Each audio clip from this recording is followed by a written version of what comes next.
Hello, everyone. Welcome back to another coding tutorial. Today, we're diving into a simple C program that calculates the area and perimeter of a square.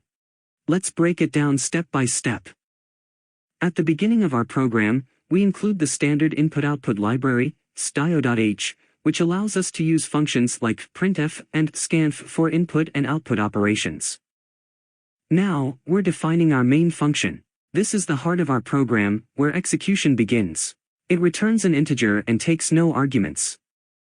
We declare three floating-point variables, len for the length of the square, area to store the calculated area, and perimeter for the calculated perimeter.